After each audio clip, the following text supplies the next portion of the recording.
Hello, and welcome to Moonkeeper Tales, where dreams are woven with moonlight, and the darkness is lulled to sleep by the whispers of stars. Find a quiet place, let your mind gently unwind, and join us on a journey through the deep night, where every story is a doorway into the mythic realm of dreams.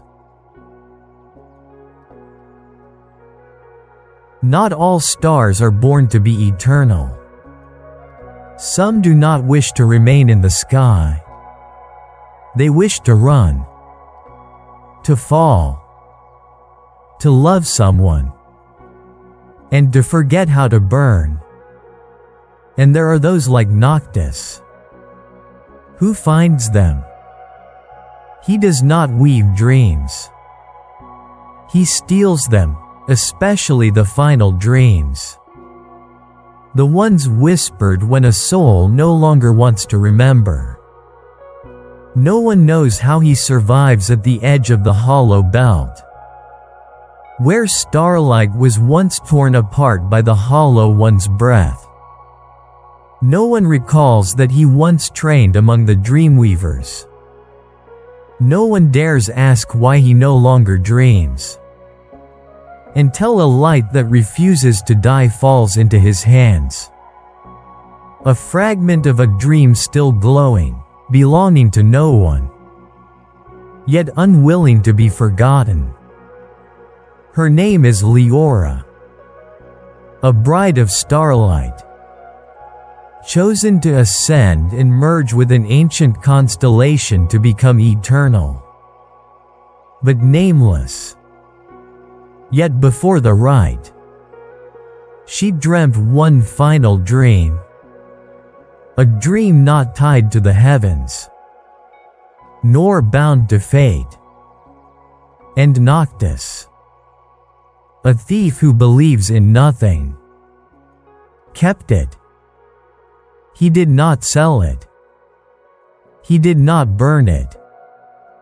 He simply held it.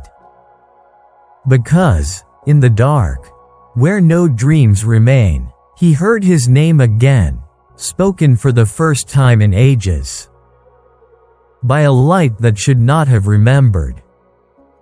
This is the story of one who no longer dreams, and a star who no longer wished to shine.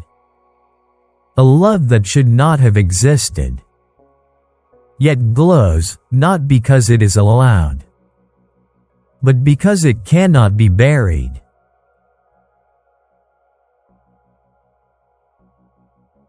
There was a sound, soft as a breath.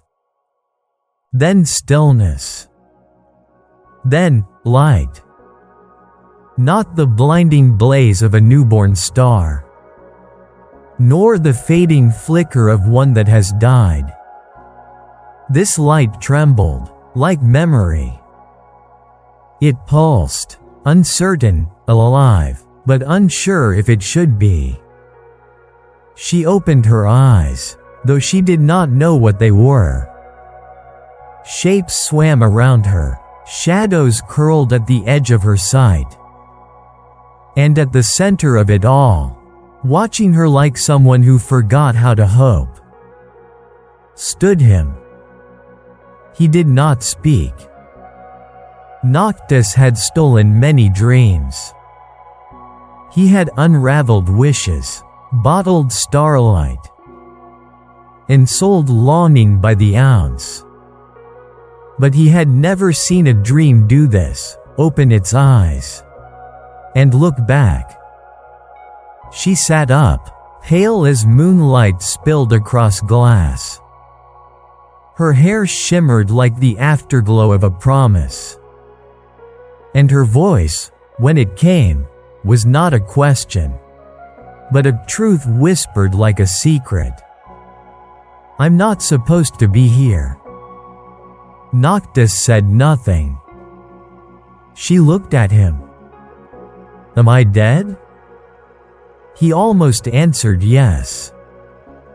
But something in the way she held herself, fragile, but not broken, made the word die in his throat. No, he said, you're between. She looked down at her hands, Light poured from her palms like sighs. I remember falling. She closed her eyes. Fragments returned. The choir of light. The binding of her name to a star too old to speak. The voice that told her, "You will be more than yourself. You will become sky." She had smiled, then. But not for joy. For surrender. And just before she vanished into fate, she had whispered a dream, her own. For the first and only time. Let me run. And now here she was. In the dark. In his dark. Noctis turned away. He busied himself with nothing. He could feel her watching him, her light casting soft echoes against the cave of lost dreams he called home. "You kept me," she said. A statement, not a question. He nodded once. Why? He didn't know. He never kept what he stole. Dreams were not meant to linger. And yet, something about this one, about her. "You spoke my name," he said, voice quiet as ash. "No one remembers it." She blinked. Slow. "What is your name?" Noctis looked at her, truly looked. "I don't remember." For a long time, they sat in silence. Not heavy, not awkward. Just waiting. Somewhere, a dream continued to slip away. But not this one. This one stayed. And in the dark where names are lost, something new began to stir, not light, not shadow, but something that belonged to both. She had run from her fate. He had stolen her dream. And somewhere in the middle, they found each other.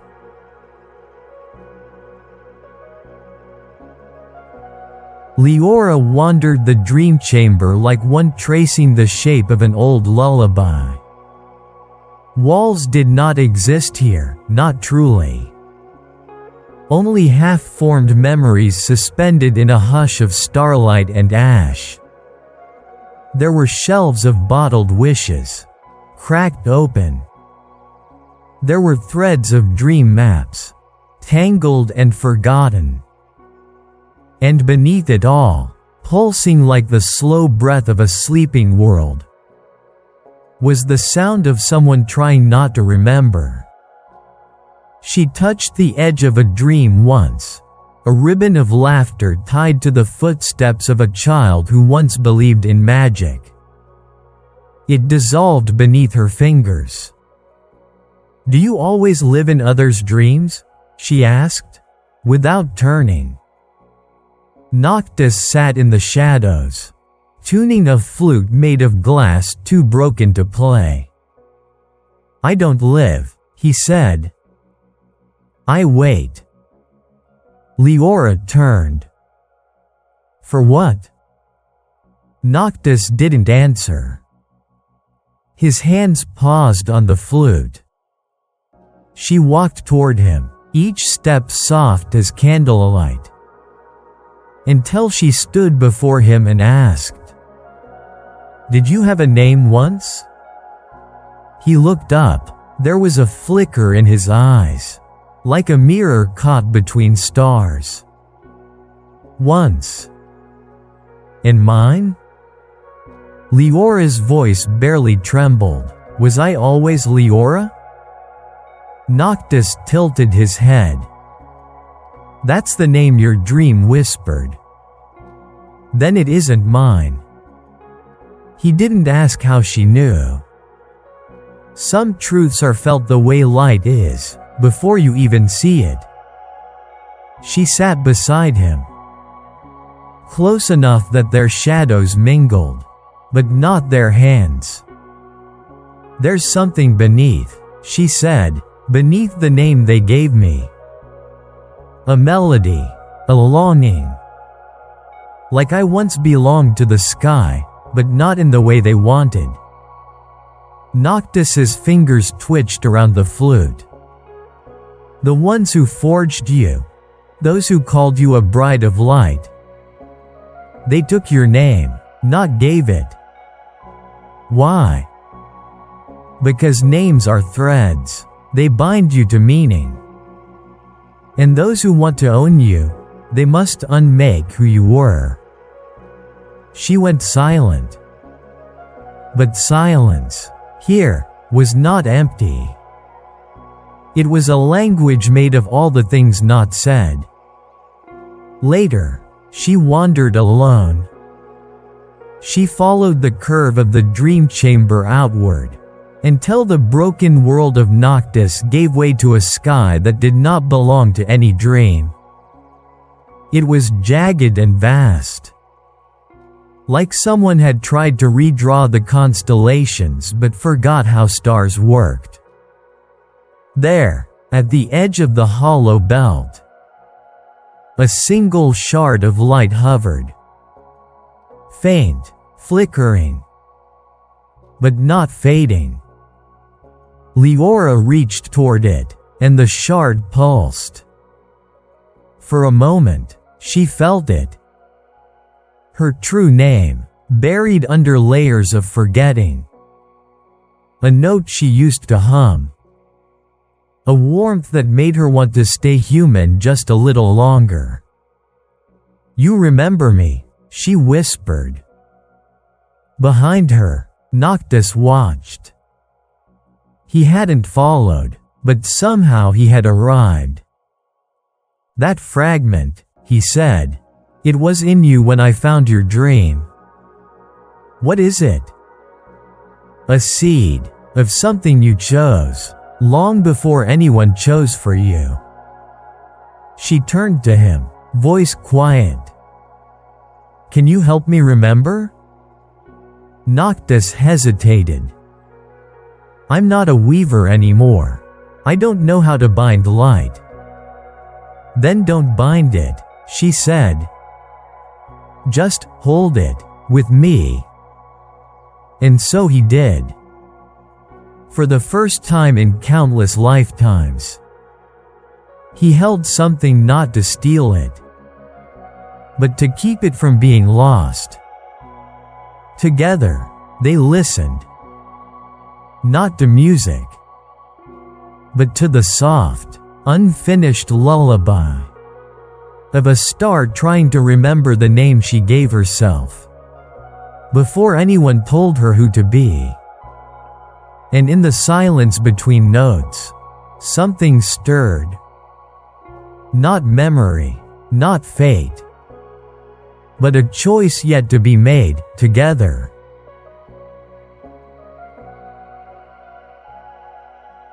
Before the sky, before the name, before even the promise of eternity, there was a dream. It was small, soft, almost unfinished. A girl with light in her lungs and silence in her eyes stood beneath a sky that didn't glow. There were no stars, only fog, and the sound of two hands reaching for one another in the dark. "That was my first dream," Leora said. Noctis watched her carefully, his fingers resting near the rim of an unlit lantern. "Not your first memory?" "No," she said, "my first choice." They were sitting now, at the very edge of the chamber of forgotten echoes. A stretch of ruins where old dreams came to fade, and new ones dared not enter. The wind here hummed in chords too low for hearing. But Leora heard them anyway. They told me I was born from light. That I was chosen to rise and become part of a constellation. Something timeless, something sacred. She looked down at her open palms. Light flickered in them like reluctant fire. But I didn't want to rise. I wanted to stay. Noctis leaned forward, the corners of his mouth unreadable. Stay, where? Leora's voice grew soft. Where someone would choose me back. She said it without shame. Without the usual tremble of those who confess needing love. Noctis flinched, only slightly. Enough for her to notice. You think that's weak, she said, not accusing, just observing. No, he replied. I think that's dangerous. Why? Because it makes you real. Leora tilted her head. And you don't want to be real? Noctis looked away. Not into the shadows, those he could handle, but into the little light beginning to gather between them. Leora stood and walked to a nearby mirror, one long shattered. It reflected not her image, but fragments of different skies, skies she'd never seen, but once belonged to. She touched the cold frame. The others, she said, the other brides, they didn't resist. They let themselves become light. They gave up wanting. A pause. Then, almost in a whisper, I wanted someone to remember me as a person. Not just a pattern in the sky. Noctis said nothing. Because in that moment, he did. He remembered. Not her. Not the name she lost. But the feeling of being remembered. There's a fire inside me, Leora said suddenly, voice tightening. And it's not like theirs. It doesn't want to burn eternally. It just wants to be seen. She turned to him. What do you see, Noctis? He could have lied. He could have vanished, the way he always did when truth knocked too loudly. But he didn't. He met her eyes, and said, a light that was never meant to burn alone. The silence after that was warm. Not soft. Not sad. Just warm. As if for the first time, the darkness had decided not to swallow. And far, far above, in a constellation where Leora was meant to be absorbed and forgotten, a star blinked. Not in power, but in hesitation. Like it, too, wasn't sure whether it still wanted to shine or fall. And maybe, just maybe, falling into the right darkness was a kind of light, too.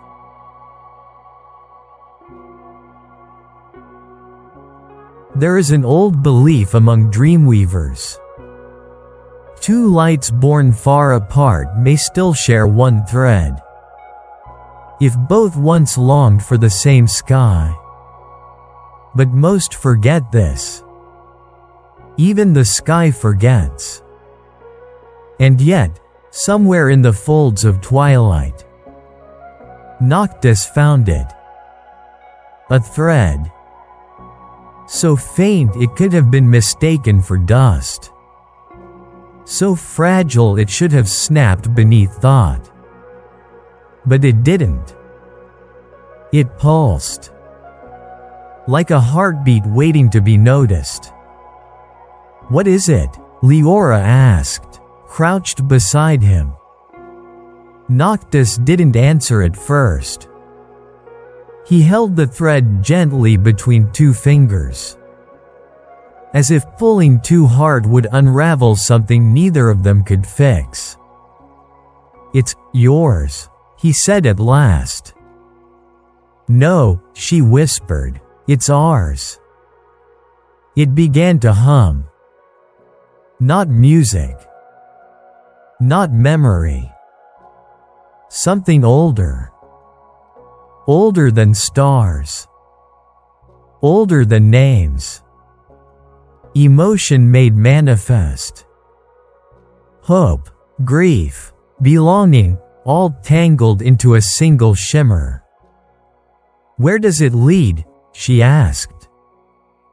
"To the first dream," he replied. "Yours." "And mine."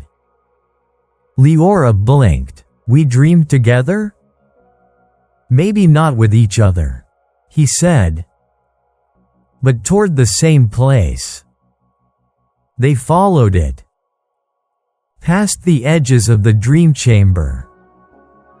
Past the river where stars whispered their regrets. Through a forest of lanterns, each one holding a wish that never made it to the sky. Somewhere in that twilight, the thread thickened. It began to glow, dimmer when they doubted, brighter when they walked close. At one point, they reached a fork. Two paths. One where the thread led toward a towering archive of lost names. Another where it twisted toward the remains of a broken wish gate. "This is where you turn back," Noctis said quietly. "Why?" "Because where it leads is not safe. It's everything we tried to forget." Leora looked at the thread, then at him. "What if I don't want to forget anymore?" Noctis's breath caught. Because in her eyes, he saw a reflection of himself. Not as he was, but as he could have been. If someone had once said the same thing to him. They took the left path, toward the archive. Inside, shelves of unspoken names slept under dust. Scrolls, songs, and dreams half-written curled like sleeping petals. And at the center, a loom. Abandoned. Its strings snapped. Its spindle still warm. Noctis stepped forward. The thread they held began to tug, reaching toward the broken loom. "This is where they cut it," he said. "Who?" Leora asked. "Those who feared what we could become. If we were allowed to choose." Leora placed her hand over the spindle. Her light seeped into it, soft, glowing like a memory finally allowed to stay. Noctis joined her. Their thread lifted, suspended between them. Not glowing now, but steady. A line neither of them fully understood. But neither was willing to let go. "What happens now?" she asked. "We name it," he said. "The thread?" "No, us." Leora met his gaze. He did not flinch this time. "We're not what they made us," she said. "No," he replied. "We're what we chose." And for a moment, The archive brightened, not from the stars, but from a single point of light between two hands that no longer needed to reach through the dark to feel whole. Some threads don't lead you back. They carry you forward to where you were always meant to meet.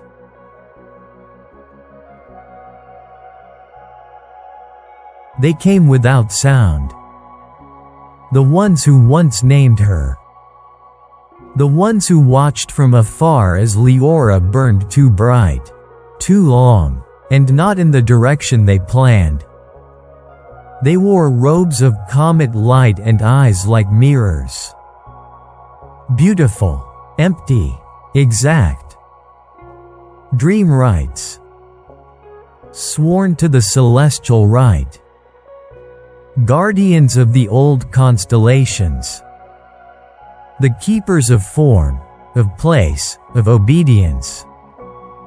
They stepped into the archive of lost names as if it still belonged to them. "You were promised," said one, voice like polished ice. "Your light was shaped for the binding. You are not a song. You are a note in the sky." Leora stood tall. Not defiant, just steady. "Then why did I dream?" she asked. The dream right's silence cracked at the edges.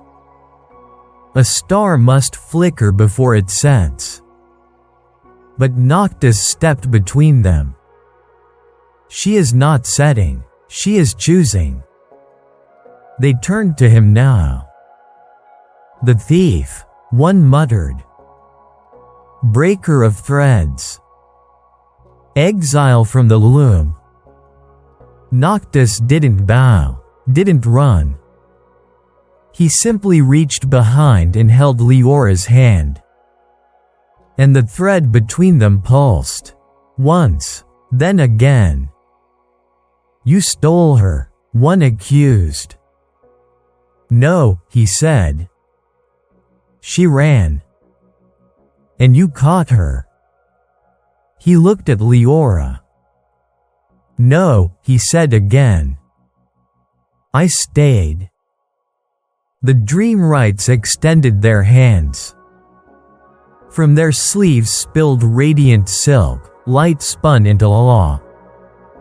It whipped through the air, fast and binding, wrapping toward Leora like memory rewritten. "Come," they said. "The stars await. You will be sung, you will forget, you will belong." Leora faltered, just a step, just enough. Because a part of her still remembered the promise. Eternity. Ascension. Perfection. "If I go," she said to Noctis, "I'll become everything I was meant to be." "If you stay," he replied, "you'll become everything you are." That was when the loom behind them flared. Not in rebellion, but in recognition. The broken strings hummed. Not with power, but truth. And the thread between their hands wove itself into the air. A single line of defiance shaped not from anger, but from the quiet bravery of being known. "You cannot stop the right," the dream rights hissed. "No," Noctis agreed. "But she can refuse it." They surged forward. Leora closed her eyes. And for a heartbeat, she saw it. A wedding that was never hers. A light she was forced to wear. A sky that did not ask what she loved. She opened her eyes. And the light inside her, never meant to burn, blazed. Not with heat, but with memory. The silk shattered. Not torn, undone. The rite dissolved like mist around her feet. And as the dream rites faded, they did not scream. They simply watched. As something they never expected bloomed in silence. A choice. Leora turned to Noctis. "You stayed," she whispered. "I didn't know what else to do. You didn't try to own me." "I don't want your light," he said. "Then what do you want?" He didn't look away. "Your shadow. Your name. Your silences. The pieces you don't show the sky." She reached for him. Not with light, but with a thread only two could feel. And when their hands met, no stars sang. No destinies rewrote themselves. Only a new dream began. One not written in constellations, but in the spaces between them. The bride was never claimed. The thief never ran. And the thread was never cut.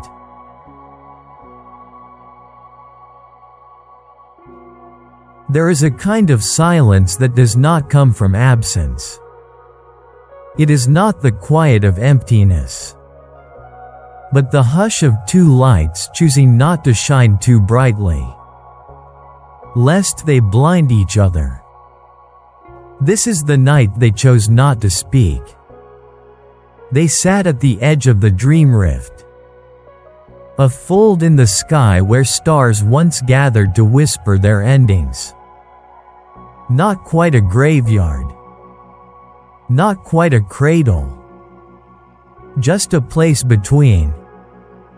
Leora leaned back, her eyes following the trails of sleeping constellations overhead. Noctis sat beside her, legs crossed, elbows on his knees. His flute resting across his lap like a sword long laid down. "Why don't the stars speak here?" she asked. "Because they've said all they needed to say," Noctis replied. "And now they wait for someone to understand without being told." There was no moon in this sky. Only soft drift light, light that didn't shine, but remembered how to. Between them, a single thread pulsed. Not binding, not pulling.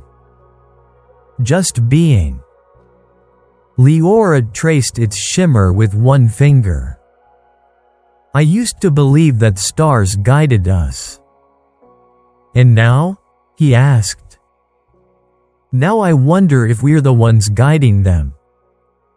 Because they only move when we dream." They didn't speak of what happened with the dream rites. Didn't speak of the names lost or stolen. But Leora looked at Noctis like she saw a reflection she wasn't ready to claim. Not yet. And Noctis looked at her like she was the last sound he remembered. Before the universe went quiet. Eventually, she laid her head on his shoulder. No words, no permission asked. He didn't flinch. Didn't stiffen. Only breathed a little deeper, like he remembered how. She closed her eyes. "I'm not used to being still," she whispered. "Then don't be," he said. "Just be." The stars above didn't stir. But one, just one, blinked. Not loudly. Not brightly. Just enough to say, "I see you." Leora dreamt that night of a place with no sky. Just warmth, and hands that did not let go. She didn't wake crying. Didn't wake afraid. She woke with his cloak still over her shoulders, and the thread between them still glowing softly. They didn't speak. Not because they had nothing to say, but because sometimes the truest parts of a love not yet named are found in the silence both people agree to keep.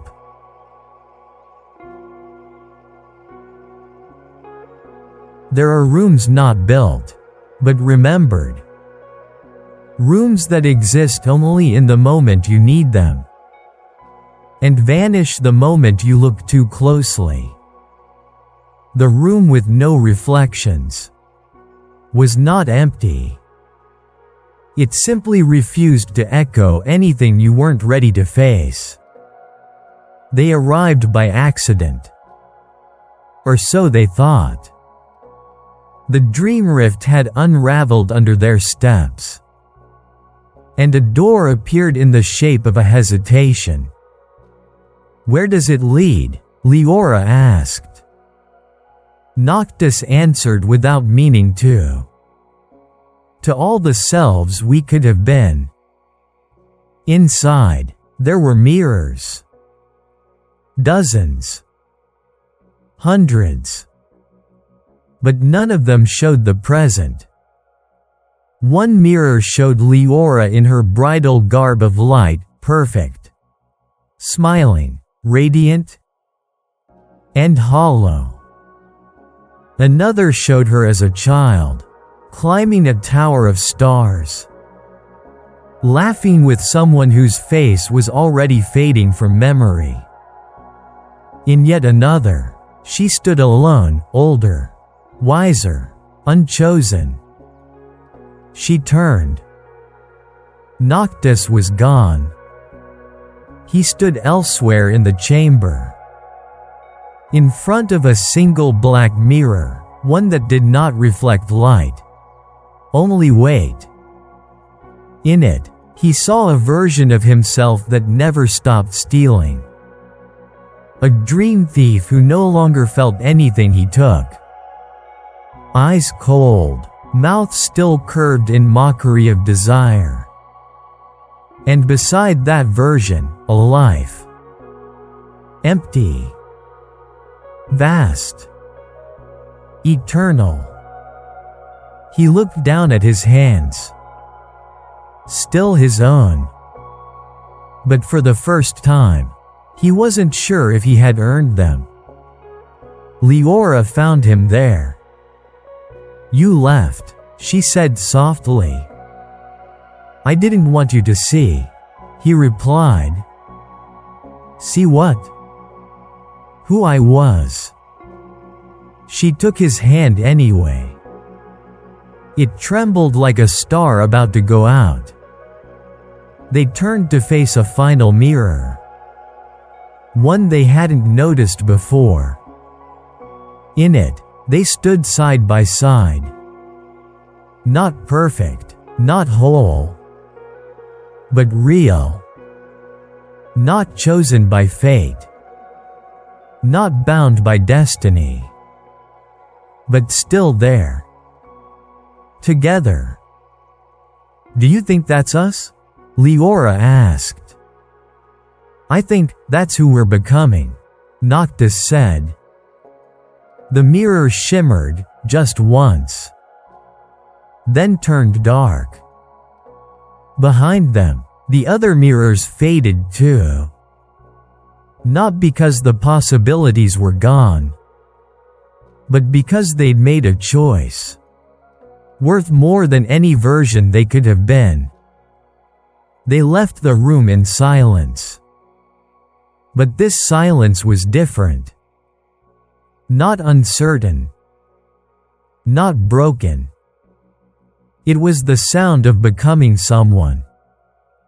And being seen by someone who chooses to stay.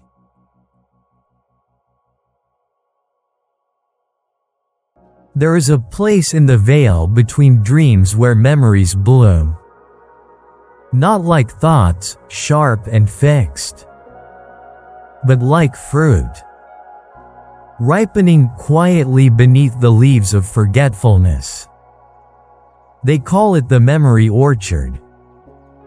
And tonight, it sings. Leora stands beneath a tree with lanterns for fruit, each orb glowing soft amber, each holding a moment, no longer spoken aloud. Some float, some flicker, some hum with the ache of being nearly remembered. She reaches for one. It pulls back, not out of fear, but shyness, like a secret unsure if it wants to be known again. Noctis watches from the path. He doesn't enter. This orchard is not for him. They're yours, Leora says. I have no memories left, Noctis replies. Then why did we come? He doesn't answer. He doesn't need to. Because the orchard has already chosen to remember for him. A tree to his left rustles. A single lantern trembles loose, drifting down like a falling promise. Noctis catches it. It is small, barely lit, but warm.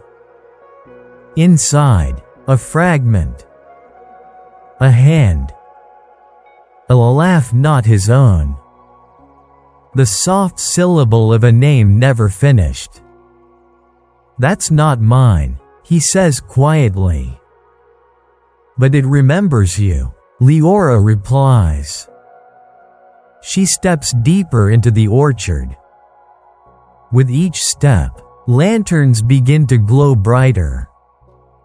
One reveals her dancing in the rain, age 6, spinning with a paper crown. Another, her running barefoot through a hallway of stars, calling for someone who never answered. But there is one. It hangs low, faint, silver blue. She reaches. It lets her touch it. Inside, she is sitting on the edge of a rooftop made of clouds. Her legs dangle over an ocean of sky. Next to her sits a boy, older than her, but only just. He's handing her something. A tiny, flickering ember in a glass pendant. If you forget everything else, he says, remember that once, someone gave you their only light. Not to guide you, but to remind you that you were never alone in the dark. She gasps. That was real? Noctis is suddenly beside her, breath caught. He sees it now. It was him. A long time ago. Before he was Noctis. Before he was a thief. He had once given something away. Not for gain. Not for trade. Just to give. They stand in silence. The orchard stirs. A breeze passes through, gentle as forgiveness. Dozens of lanterns sway. And for a moment, the whole grove glows. As if it, too, remembers how it feels to be seen. Leora turns to him. You didn't steal my dream, did you? No, he says, voice rough. I think I just kept it safe until you could carry it again. The lanterns dim, but the one between them, the one they both touched, remains lit. They leave without taking it. Some memories do not belong in pockets. They belong in places where they can grow.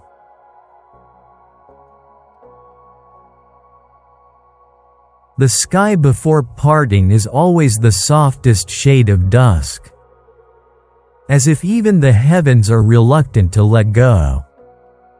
Tonight, the sky is full of almosts. They stand at the edge of the Ether Bridge, the final crossing before the realms split, where dreams and light no longer mix. On the far side lies the path Leora must walk alone, a thread only she can follow. The thread back to her star name, the one the dreamwrights tried to erase. If she follows it, she will become more than light. She will become known again. You can come with me, she says. Noctis doesn't answer. Or, I could stay. Still nothing. But she doesn't press. Because some silences are decisions wrapped in kindness. They sit beneath a sky that doesn't remember either of them. Not quite touching. Not quite apart. Between them, the smallest ember of the memory pendant still flickers, resting on a patch of moss like it's trying to decide if it wants to go out or not. What happens if I cross? She asks. You become whole again, he says. And you? He shrugs, eyes fixed on the horizon. I forget. Again. She closes her eyes. I don't want to be whole if it means losing what we were. We weren't anything, he says gently. We just found each other in the dark. Isn't that something? Noctis breathes, slow and tight. More than I ever thought I'd be allowed to have.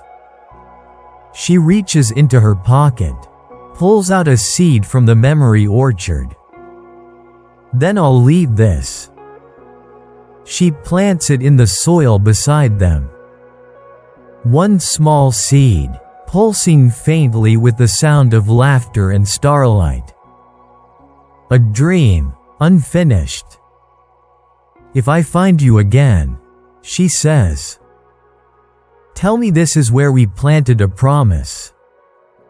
Noctis doesn't say yes.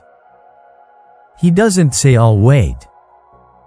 He just presses the pendant into her hand and closes her fingers around it. She walks, and the bridge accepts her. Behind her, Noctis watches until the light eats the thread of her footsteps. Then he sits. Not in grief. Not in longing. But in remembrance. Because some promises are not spoken aloud. They are planted.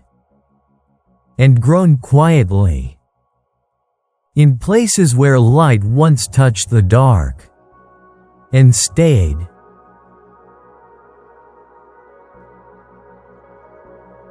Some stars return not when you call them, but when they remember you used to.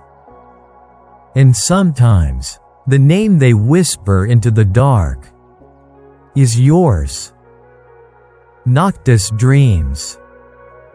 For the first time in centuries, the dream isn't stolen, or borrowed, or pieced together from someone else's sorrow. It's his. And in it, a voice speaks. You promised you'd find me. He wakes with the name caught in his throat. A name he hadn't heard in lifetimes. A name that once lit the sky. Before he learned to be silent. He follows the thread. Not Leora's, not the dreamwright's, but his own. It leads to the place stars go when they fall but do not shatter. The hollow nest. It is not a grand place, just a curve of quiet, and a single star, burning faint but unyielding, like a memory that refused to go out, even after it was forgotten. He kneels. He touches the edge of its light. I remember you now, he says. But do you remember me? The star pulses once. And then, I never stopped. It had been his first dream. The first star he held. The first light he let go. Because he thought he wasn't worthy of keeping. It had waited. Not in anger. Not in loss. Just in the hope that one day he would become someone who could carry light without stealing it. Leora's voice echoes. Not near, not far. Tell me this is where we planted a promise. He smiles. He speaks softly. This is where I became the one who could answer it. He stands. The star lifts and follows. Not because it must. Not because it should. But because it wants to. They walk across the dreamscape. Two lights no longer running. No longer hiding. Back to the seed planted on the Ether Bridge. Back to the place where something once bloomed. Even in goodbye. And waiting there. Not as a ghost. Not as a memory. But real. And choosing. Is Leora. You came back, she says. You called me, he replies. I didn't say your name.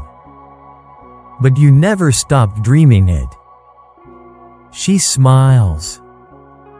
The star glows between them. And this time, he doesn't hand it to her. He holds it with her. Together. They do not become gods. They do not rewrite the sky. They just walk across the dream rift, side by side. No longer a thief.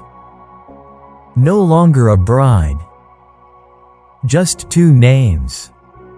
Finally returned to where they were meant to belong.